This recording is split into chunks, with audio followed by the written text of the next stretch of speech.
Hello, hello, and welcome back to Kim Talks Resilience. I'm your host, Kim Hayden, and if this is the first time you're joining us, welcome aboard.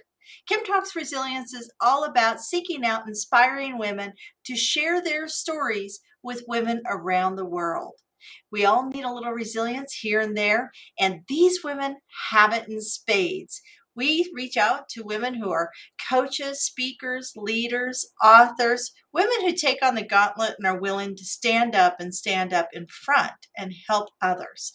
So today's guest, you know what, we're going to find out a little bit more about how we can serve ourselves. So many of us are so busy serving everybody else that we tend to put ourselves on the back burner.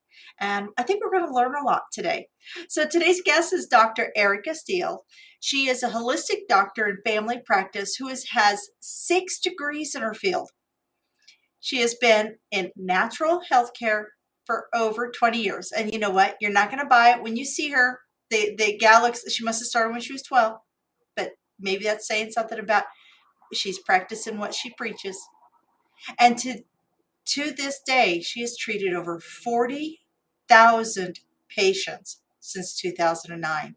This is pretty impressive. So I think, like I said, we're going to have lots to learn here.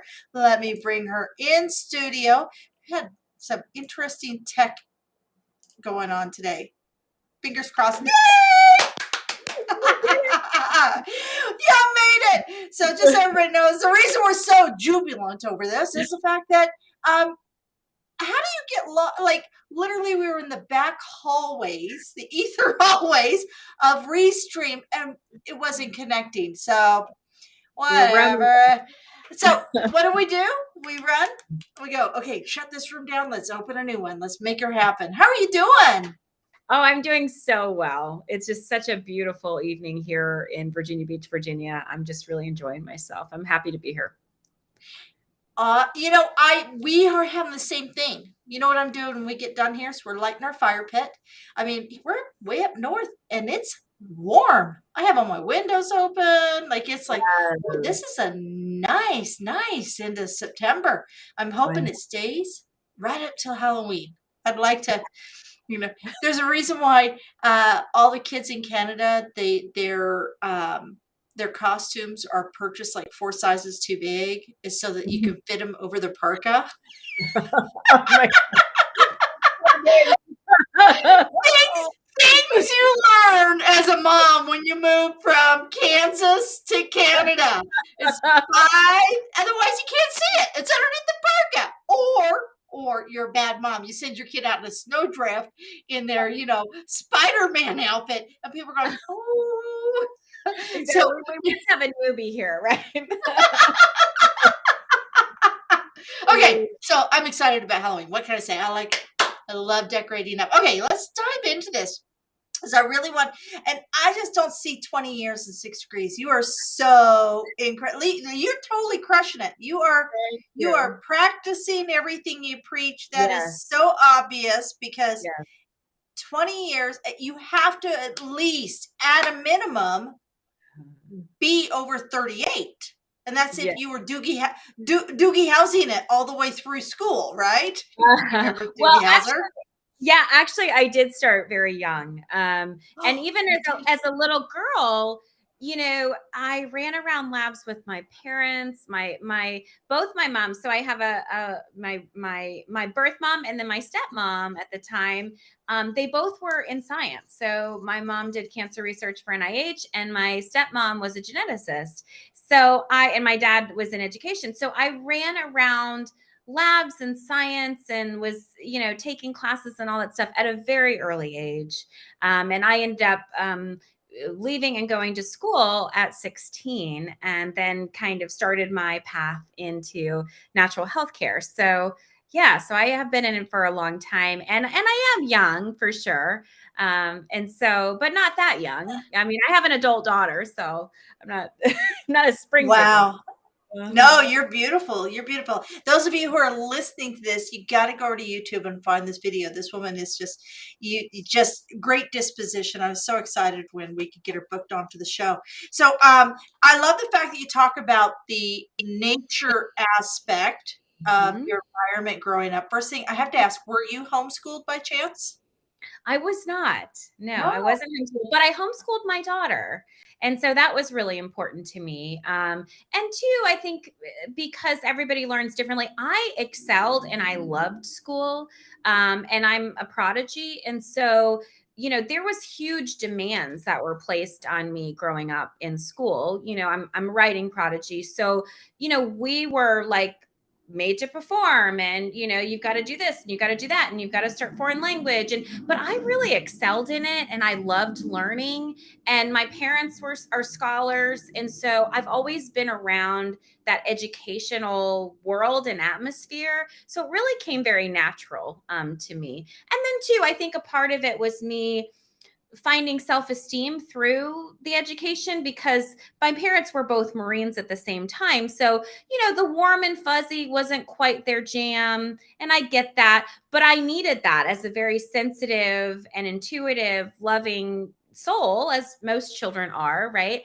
And so I got that fulfillment through school. When you get an A, it feels good. And so I just kept kind of chasing that in a certain instance until I woke up, after my second doctorate, and I was like, maybe I could find some other methods of fulfillment other than student loan debt.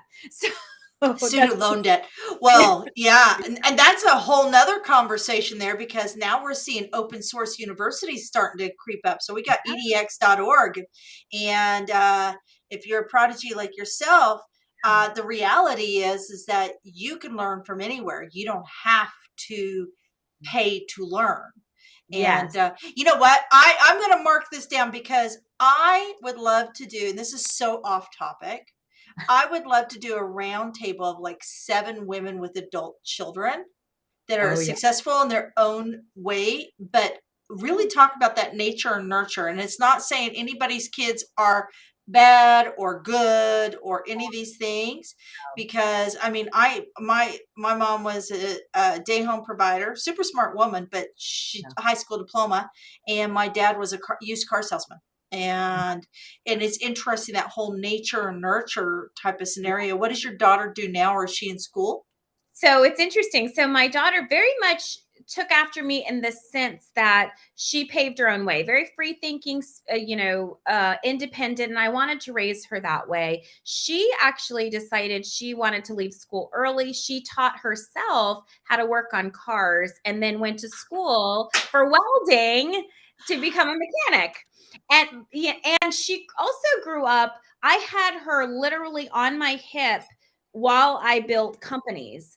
And so while she has a trade and she's really good at it, what she's really good at is business, because she's been around business. I remember when she was like little, and she'd be in my lobby making little bracelets and selling them to patients. So she definitely has a really good business head on her shoulders. She's always, it's funny, even though she was always super young, she's always the manager, or, some higher up into those organizations, while also, managing more of the skilled labor. So yeah, she kind of went into the opposite direction.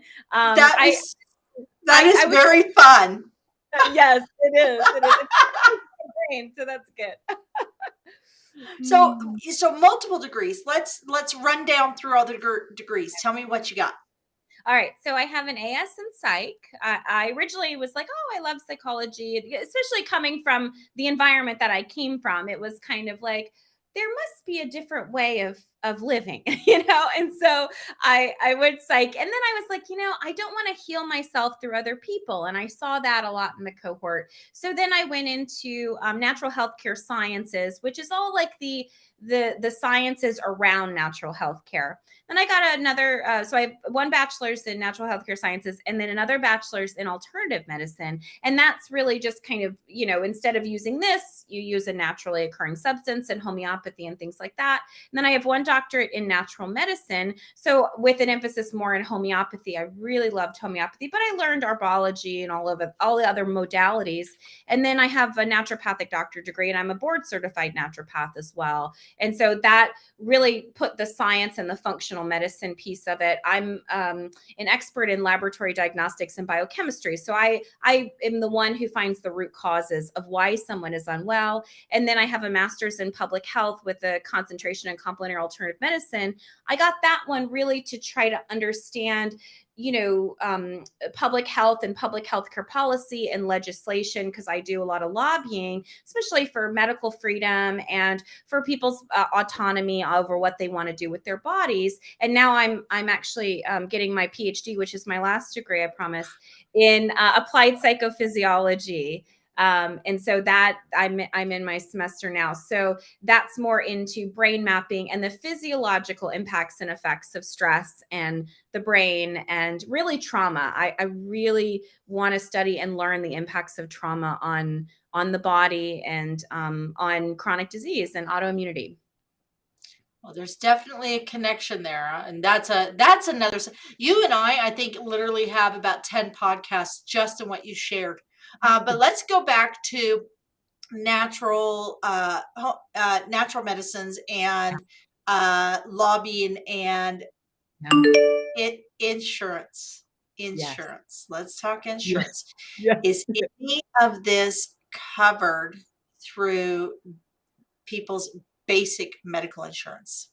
So here's the conversation about insurance. So I actually did accept insurance up until 2012. And I found that it was a never ending battle, right? It was a battle of, trying to get paid. It was a numbers game because maybe this person's insurance would be good, that person's insurance would not be good. So it's like a whole numbers game.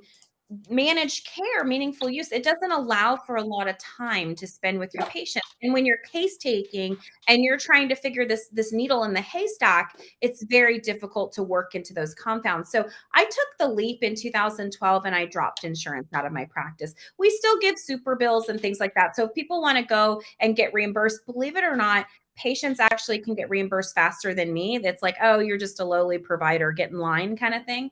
And so I really just didn't like the dynamic. Plus, there was a whole mindset to it. It was like, oh, my insurance will pick it up. So actually, a patient accountability was a lot lower than it is now. Now, with that being said, I don't kill patients with prices. I'm a concierge doc. Everything's up front. But we do accept HSA and FSA still. So I kind of took a different approach just because the model and the healthcare system is really a sick care system. It's not designed to figure out what's really going on. It's not designed to teach people, what they need to do. It's just not designed for the type of care that I want to deliver to patients and what I feel like they're worth, right? Like people deserve time, they deserve attention, they deserve to be treated with care. And unfortunately with insurance, it's in and out. It's here, let me throw a pill at you, keep it moving. I don't got time. Don't talk to me about any of that. Schedule an appointment in 6 years and I'll see you again for that second situation.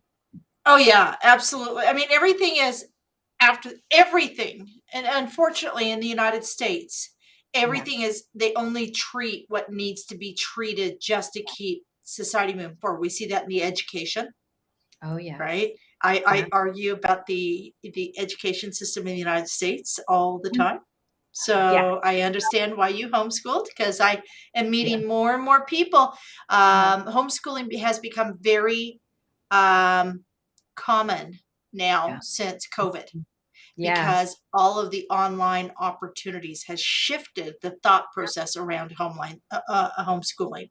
It's no longer do we think that, homeschooling is learning how to make pasta and weave your own baskets and the kids come out, oh, right? It's no longer that. It's, come on, work with me, folks. We know that's the 80s concept of. Yes, exactly. Yeah. Those people, they smell like patchouli, whatever.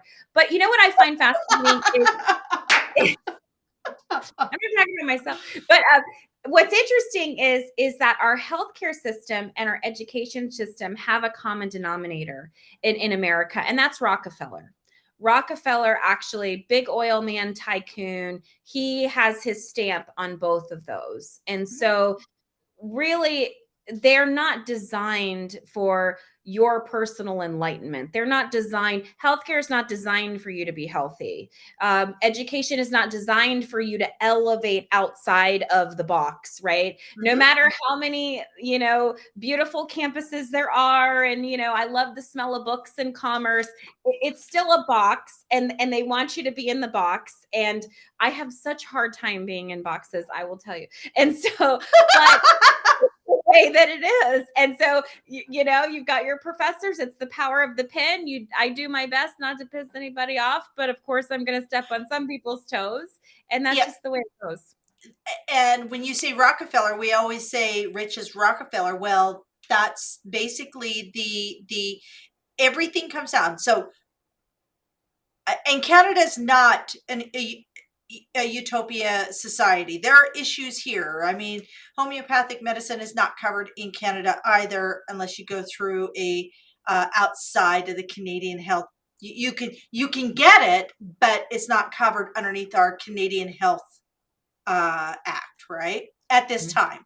Mm-hmm. However, food, medication, education, and shelter. Food, medication, education, and shelter are the four key denominators that separate humans from primates.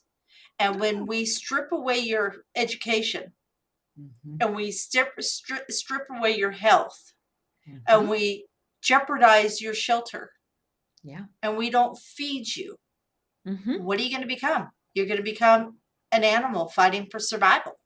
Mm-hmm. Right? United Yeah. States has the highest homicide rate per capita globally.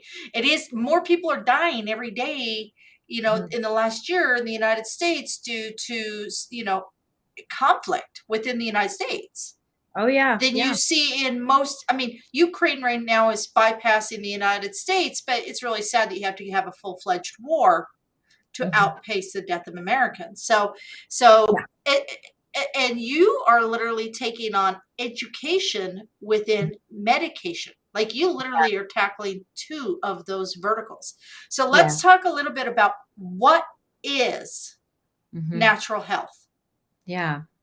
Yeah. So when we look at the lens, so let's expand that lens of natural health into holistic, right? Okay. Because natural health can be a little bit limiting, right? Because people think natural health, they think about, oh, okay, so instead of taking this medication, I'm going to take this herb or this homeopathic or whatever, right? And that is a part of it.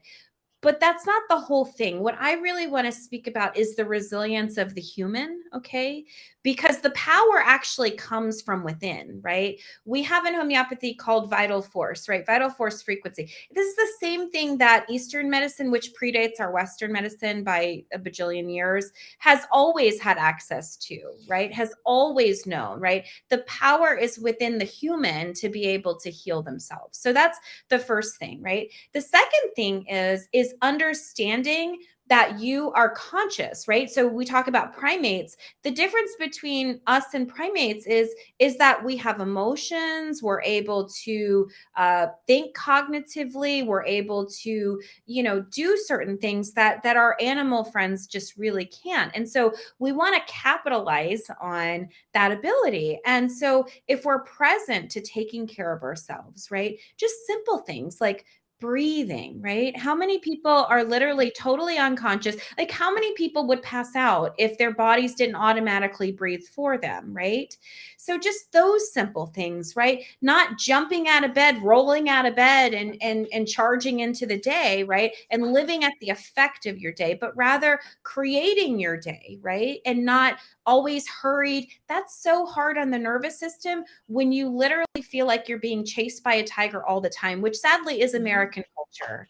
It Yeah. is, I gotta go. I gotta go. Oh my God, I'm always behind, that. And even though I am an American, I often leave the States. And it's so refreshing because I go to other places and it's like, oh, I can breathe, I can relax, I can be still, I can be able, and I can do that anywhere, of course. But definitely the pressure is so on because it's infectious. Everybody is super anxious. Everybody's afraid. Everybody's in this state of panic. And so when we're beginning to live in a holistic lifestyle, we learn to slow down and really get present, right? And when we begin to get present with ourselves, we begin to eat better. We begin to drink more water. We move our bodies. We listen to our bodies more. We start to have this intuitive relationship with our bodies instead of ignoring it, brushing it off, and then waiting until we're literally broken down on the side of the road. And then we go drag ourselves into the ER. And then, of course, we've got all these diseases, which frankly could have been preventable and could have been totally cured if we would have stopped and paid attention to what our bodies are telling us. And weight's one of the big factors, but there's so many issues in and around. I know that I'm sitting here, I got 30 pounds to lose. I know this, right? Mm-hmm. Of course, I think I cleared out a liquor store during COVID. I'm just saying. It's been an interesting. I'm going to totally own folks. So if you're with me, maybe we'll just start a whole new club. But I know that I'm sitting here at 53. My hormones have changed. I've gone through during COVID. Not only was I dealing with COVID, and everybody moved back home, which was lovely, and nobody got COVID. I didn't lose anybody, so I'm very blessed. However, everybody moved back home. Did I mention everybody moved back home? Yes. So, yeah, me, and I know the two guys who run the liquor store really well now. Yeah, exactly. Yeah, you know the back door. Yeah, exactly. I got the special. They have a really cool dog. They have a really cool dog also. So they have a store dog. So I know that most Americans right now are coming out of this post-pandemic space where a lot of, we make 35,000 decisions on average every day. So our brain is activated. But then when you layer in the fights, the inner family fights, you layer in all the aggression and honestly the poor language choices. Like over the last 6 years, 7 years in the United States, just from leadership and through social media, the disrespect level is through the roof. And it doesn't matter if you're leaning right or left or way right or way left. It doesn't matter where you're at. The language and the disrespect, because then now that's triggering even more anxiety and more. And where is you started with the morning, and I love this because the one common thing I'm finding with people who are successful, and I want to be very clear on what my definition of success is, folks. My definition of success is not I've got the biggest, baddest airplane or the biggest and most expensive car or 15 Louis Vuittons. My definition of success is that I'm a good human being. I will shovel my neighbor's walk if their walk's not shoveled and maybe there's a challenge, as opposed to assuming they're a bad person and they're being malicious in their intent and not shoveling their walk. I work to live within my means. And of course, I'm working to elevate my means, but I'm working to elevate my means for the goals of paying it forward, of leaving legacies, of creating pathways, not just for myself, but for others. But we have this real hollow view of what success is. And over the last 6 years, and then we layer in the pandemic, how does all of this affect the natural balance and well-being of your clients and what you see in general? So the pandemic was so interesting. All right. So we talked about everybody's hurried, right? Everybody's living the effect of their day. They're rolling out of bed. Oh my God, I got to get up, pick up where I left off, throw some food at the kids out the door. Got to go to here, there, everywhere, do this. I'm working, but just this panicked, right? And then they, pick the kids up, homework. Okay, we're going to eat dinner. All right, fall out. and then we're going to do it all over again. Coffee by day, Ativan or whatever by night. Like people get very dysfunctional in how they operate, right? And then too, like, forget about the partner. We're not even going to talk to them, right? And so then all of a sudden out of nowhere, it was like, stop, right? It was like, no more running, no more avoiding, no more not dealing. Now you get to sit with yourself, right? And all of your closest people, okay? Oh no. And so all of a sudden now, that's why alcohol sales are through the roof, because people were like, I can't deal with it. Okay. It's like keep talking, mom. Keep talking. Maybe if I just dull my reflexes, maybe my mouth won't say what's going on in my head. So people really had to start facing themselves, and they realized, I have a severe emotional intelligence deficit. Like, I don't have any skills, any tools. I ask my patients, I go, give me 10 tools that you use to manage your emotions, right? And it's like crickets. It's like, maybe they've got one or two, I go for a walk, I go to the gym, but real practical tools in order to help them with, let's say, anger or frustration, or what do they do? What do they do when they can't, kick the dog and yell at the kids, right? They need to learn we all need to learn how to manage our emotions properly, because those are drivers for so many things, so many addictive behaviors, and so much disease and unhealthiness. And so really, I saw with the pandemic, it provided an opportunity for so many people to start looking deeper if they took it, right? Now, of course, there was a lot of divorces, and I'm leaving my job, and I'm going to go be a TikTok star. And there was a lot of that going on too. Right. And alcoholism run rampant. Like, now they deliver it to your door. It's like insane, but I don't even have to leave my house. But the thing is that it created such a huge opportunity for people to assess their lives. It's like, do I like this person who lives with me? Do I like this job that I'm doing? Obviously, if you like your kids, don't like your kids, you got to wait until they turn 18 before you can send them off into the world. And so it gave people so much opportunity to really work on themselves. And so, of course, we saw an uptick. And then too, it also helped as well. Not helped, I wouldn't say loosely, but when there's so much fear and dissonance going on, but it was so polarizing, right? And that was part of we want somebody to blame. I feel powerless, so I'm going to get on social media and I'm going to rage against the machine, right? Well, that solves nothing other than you got into a total fight with a stranger, right? Exactly.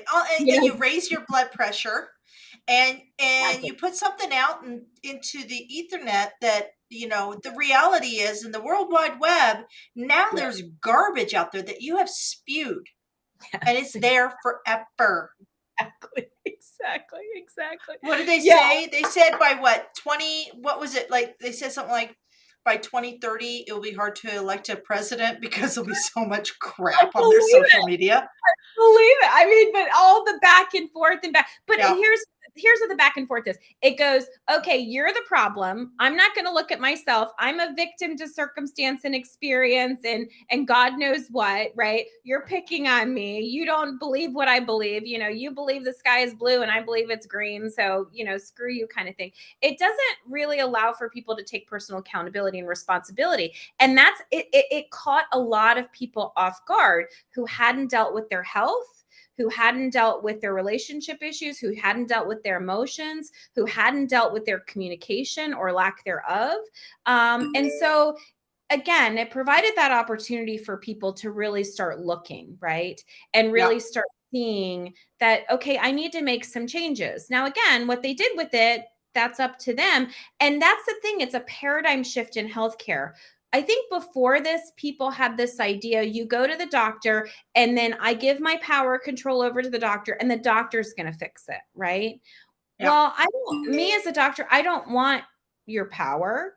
You can't pay me enough to walk around with you all day and say, drink water, sit up straight. Did you breathe? What are you eating for lunch? Make sure you get your protein, and you wouldn't want me doing that anyway. We're all adults here, right? And so we're all responsible for ourselves. And if we're responsible for younger children, those children are watching us and we're modeling that behavior. So we're either choosing to pass down our bad habits, or we're going to break the cycle and we're going to start modeling healthy behavior for our children so that maybe this whole epidemic of chronic disease begins to go down because we start to treat ourselves better. We start to connect more with our emotions. We start to have emotional coping mechanisms. We start to eat better, hydrate better, manage our stress. We start to move our bodies more, stretch. We start to commune with nature, right? Because the more we get into this kind of domesticated, industrialized complex, the farther away from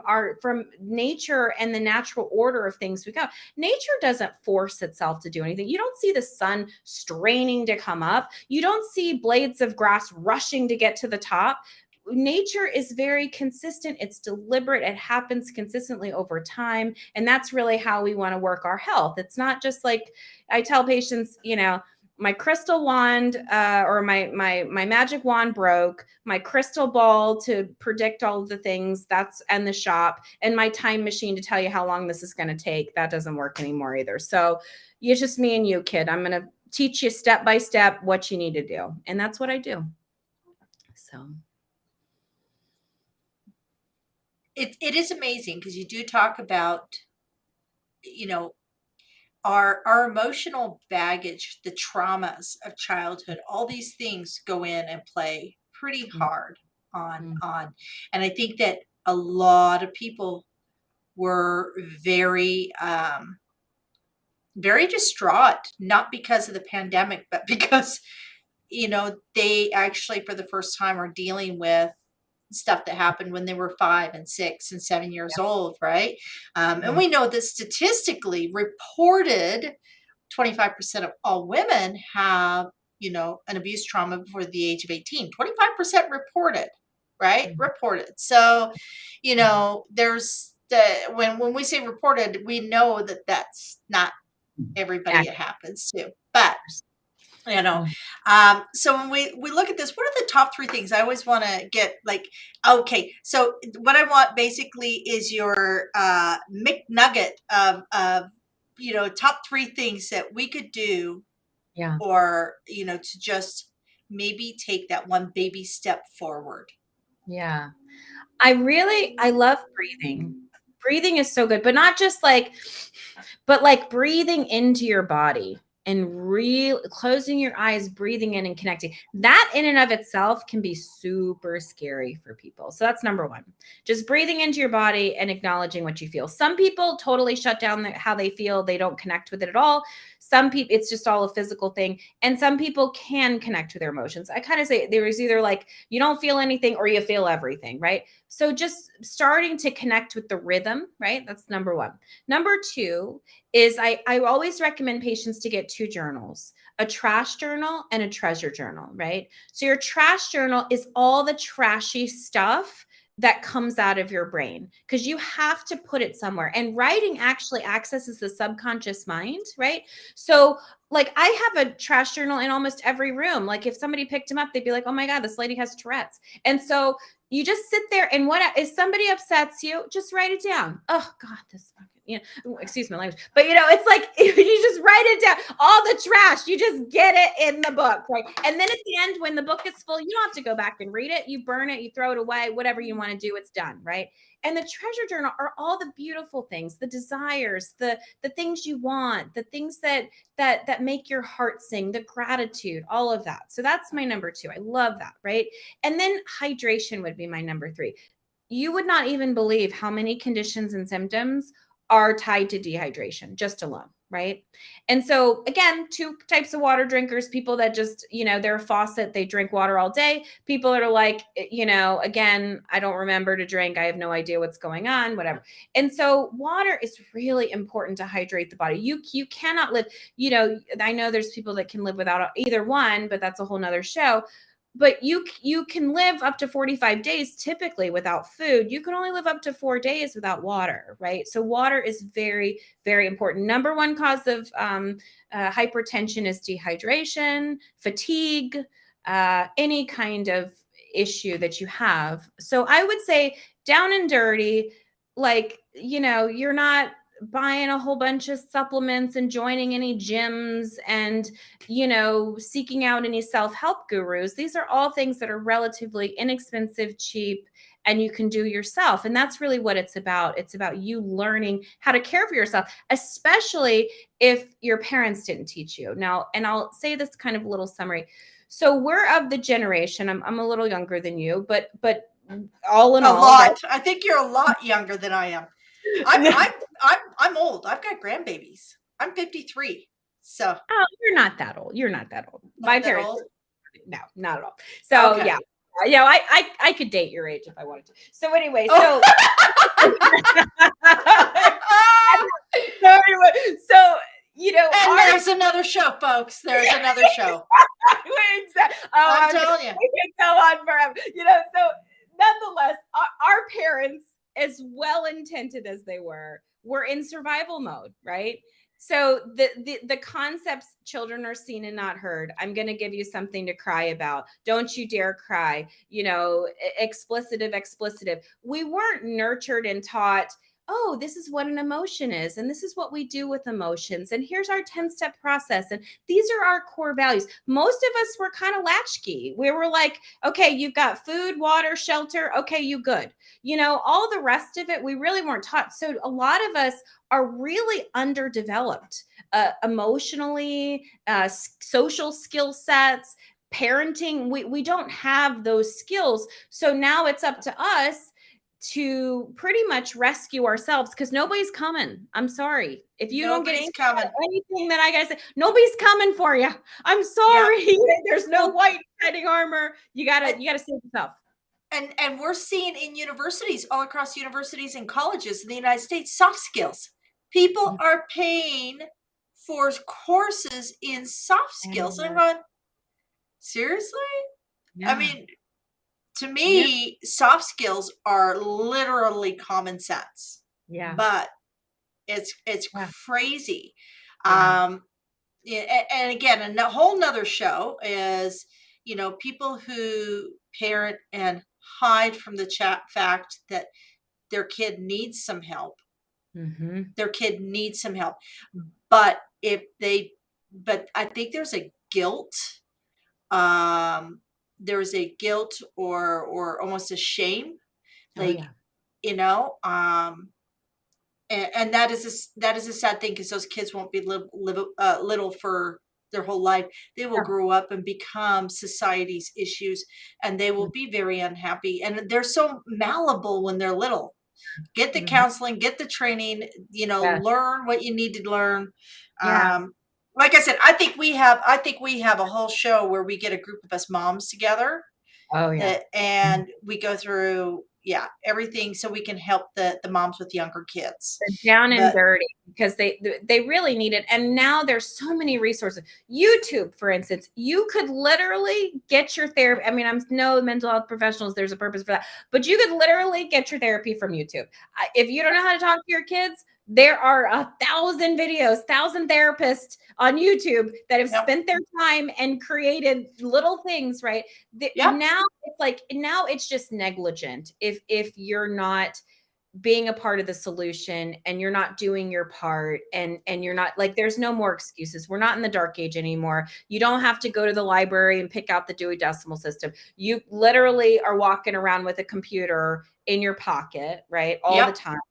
And so it's really just about learning and really having that desire to want to heal yourself. And so hopefully your listeners really get that healing is so important, not just for our own self, our children, but also this world. Because if anybody has noticed, it's looking a little dumpster fiery out there right now. You're in. It's a little crazy. I work very hard to stay in a very positive mindset. So I have very limited engagement within social media. Yeah. It's very focused. It's very, I don't watch TV. Mm. I actually have five radios or five online news stations, and Mhm. I will go through all of them, layer it all, and then use the brain that God gave me to take out their personal inflictions and, interpretations and impressions, and bring it back to what I believe is what's Mhm. going on. And amazing, it would be so amazing if we all did a little bit more of that. Okay, let's move before we go down the rabbit hole of politics, because we don't want to go there, because we're here to make you feel better, not to stress Yeah. you out. We don't need to add to those 35,000 decisions of whether or not you're going to ever listen to Kim Talks again. So, so right now I'd like to dive into a story of resilience. Would you be open to sharing a story of Oh, resilience in your life that without that moment, you wouldn't be here having this conversation? yeah. So my story of resilience. So y'all know already that I'm the product of two Marines. What you don't know is my mother actually struggled with mental illness, and she had a psychotic break when I was really young, and developed multiple personalities. So she has 18 defined personalities. So you never really knew who she was going to be at any given moment. So I was very badly abused, and that's generational. It's been passed down. We can talk about that at a later time, but so I had to make that decision. So the reason why I left at 16 was really out of survival, right? And it was at this very desperate point that it was like, okay, I knew at that point I wanted to be a doctor. I knew I wanted to help myself heal. I knew I wanted to help other people heal. And I knew that what I was going through was not normal or healthy, right? But I didn't really know what healthy was because I didn't have those models, right? So I made the decision at that age to leave my house with literally nothing, not even a photo ID, insurance card, nothing. I didn't even go into driving school. And I decided to leave the house and set out on my journey and my path to become a healer and become the doctor that I am today. So, my resilience story is now, after all that time, right? I have built this incredible life for myself. I've been self employed for all that time as well. You know that I have 6 degrees in my field, and what you don't know is that I've gone through this journey of self-healing myself. So I'm not on this pedestal saying I'm a doctor, I've got all these degrees, I know all the answers. It's like, no, I'm another human being, and I have done all the things, right? All the wrong things, right? And then been able to be resilient to be able to learn from them, because that's really what it's about. It's not that you're not going to make mistakes, you're not going to fall down, you're not going to have all these things come up, but it's like, okay, I'm going to reflect, that didn't feel good. I'm not going to pick that partner again. I'm not going to make that decision again. I'm not going to choose the job that I don't like. I'm going to honor and love myself. So the glow and the affect is really a product of my own personal growth and self-development over years. So while I was attaining all that education, I was also healing myself and raising my daughter at the same time. So yeah, so that's my I story. love how many people would be incredibly negative coming through that and hold a grudge. And Yeah. Yeah. yeah, awesome, awesome, Mhm. awesome, Yeah. yeah, awesome recovery. Like, Yeah. just, because we do have to recover from our wounds so we can Yeah. grow. Yeah. Book. What's a book you think every woman should read? Oh my gosh. Okay. So there's two books. I Okay. love books. So the first one is The Power of the Subconscious Mind by Dr. Joseph Murphy. I love that book because all your wounds and all your junk, right? All houses in the subconscious mind. And he's like an old loving grandfather. I love the way he communicates and speaks. It's just so beautiful, very comforting and very soothing. But he really explains the subconscious mind and also gives you all these great practical tools that you can do to really help process really quickly through all that. The other book is a little bit more modern. It's called The Mountain Is You. And that book I love because it's about how to overcome self-sabotage, right? So if you keep making the same mistake over and over and over again, right, in your environment, right? This is a really good perspective for you. and there's a workbook and all the things where you can really start to self-examine and look and say, wait a second, maybe I need to shift a little bit. So those would be my 2 books. I mean, I could go on and on, but those are 2 really solid books that I think are very easy reads. They're very quick for you. In fact, Dr. Joseph Murphy, I think you can get it on YouTube for free. You don't even need to buy it. So, and you can just listen to it. And it's just so soothing. You do, whatever you need to do, clean the house, whatever, walk the dog and listen to it. And it just really invigorates the soul. I love books like that. Mm-hmm. I'm a big road trip junkie. I will actively try and find something to do that's 2 hours from my house. I'll get my car in the morning. I'll go to a festival and I listen to a book. I actually will consume a book on my journey to explore something new. And that's my thing. I love my car. My car is my own personal space. So, and then fill it with good juju. That's for sure. Okay, so where can people find you and connect with you? Yeah. So our website has all kinds of information and blogs and things like that. So holisticfamilypracticeva.com. Our social media, so YouTube, also our Instagram at Holistic Family Practices. Let me see what else. LinkedIn, you can find Dr. Erica Steele. You can Google Dr. Erica Steele, and I'm everywhere. I'm on television a lot, so I do a lot of public health education. I'm a writer for Psychology Today, so lots of different vantage points, and you can't really miss me. Honestly, I'm out there.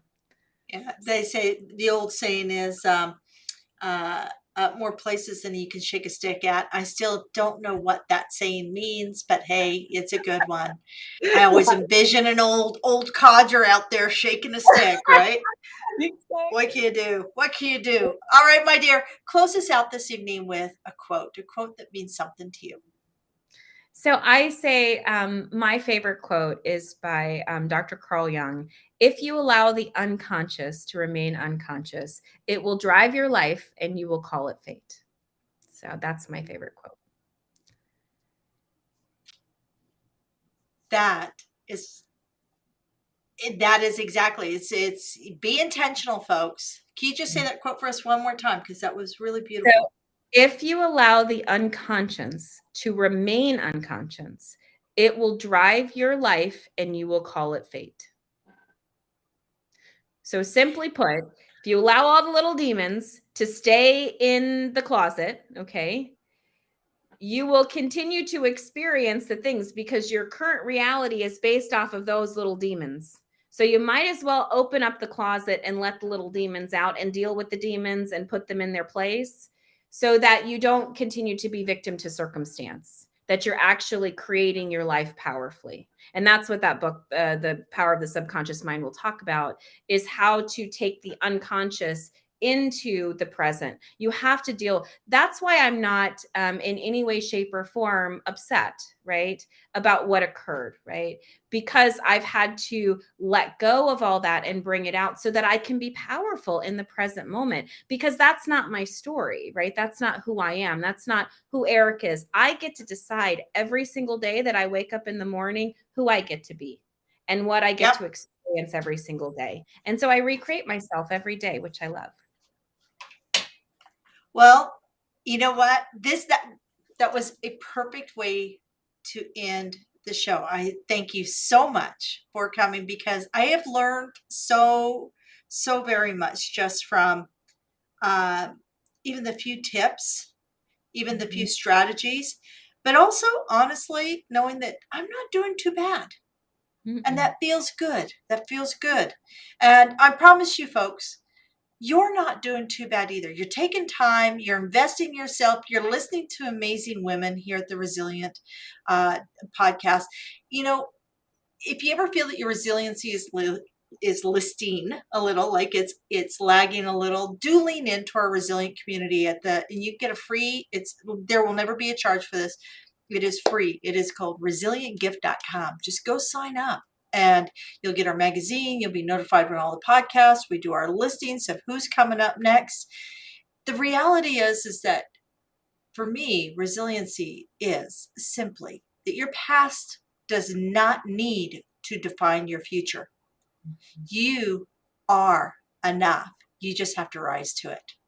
Alrighty. Until next time, I am your host, Kim Hayden, and I can't thank you enough for sharing your time